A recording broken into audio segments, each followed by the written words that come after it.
दोस्तों नमस्कार। UP TGT PGT की 2022 की परीक्षा संपन्न हो चुकी है और इस वक्त शिक्षा आयोग तेजी से परीक्षा और उसके आगे के प्रोसेस में लगा हुआ है।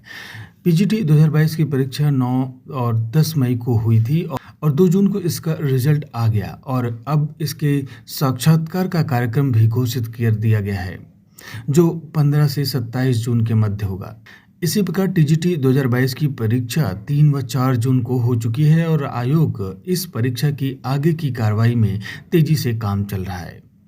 जिन छात्रों ने टीजीटी पीजीटी 2022 की परीक्षा में अच्छा प्रदर्शन नहीं किया है, वे निराश ना हो, क्योंकि शिक्षा सेवा चयन आयोग जल्द ही जुलाई या अगस्त में नई भर्ती 2026 निकालने की तैयारी कर रहा है, जिसमें पदों की संख्या 23,213 होने की संभावना है।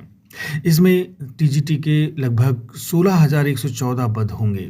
टीजीटी की नई भर्ती में एक बदलाव जो सामने आया है अब तक, कि इस परीक्षा में 120 प्रश्न होंगे और जो कि 360 अंकों की होगी।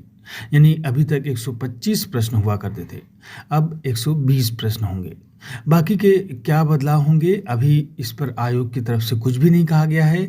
इसलिए जब तक नया विज्ञापन नहीं आ जाए, जब तक आयोग की तरफ से स्थिति स्पष्ट न कर दी जाए, तब तक सिर्फ उम्मीद लगाई जा रही है कि परीक्षा पुराने नियमों और पैटर्न पर ही होगी।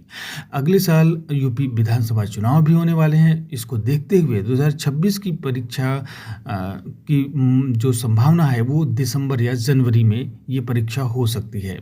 तो अपनी तैयारी लगातार जारी रखिए। 2 तरह के नोट्स बनाते रहिए, एक थ्योरी का नोट्स और दूसरा प्रश्नों के कलेक्शन का नोट्स।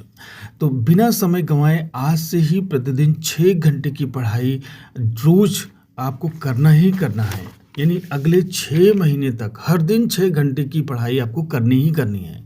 उसके बाद ही कहीं जाना है या दूसरा कुछ करना है वो करिए, लेकिन हर रोज हर हाल में 6 घंटे की पढ़ाई ज़रूर करें। टीजीटी कला विषय की अगर आप तैयारी कर रहे हैं तो अगले कुछ दिनों में नए वीडियो और नई सीरीज शुरू होने जा रही है, इसलिए चैनल को सब्सक्राइब ज़रूर कर लें और चैनल को फॉलो करें।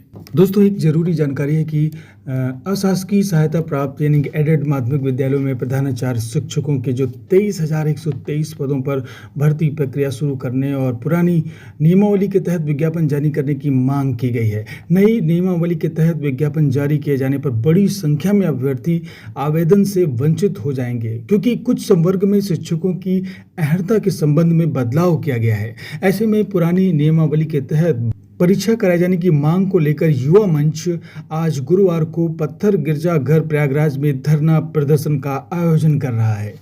तो आप अभ्यर्थी जो भी प्रयागराज में हों वो ज़रूर धरना स्थल पर जाएं और इस शिक्षक आंदोलन को मजबूत करें।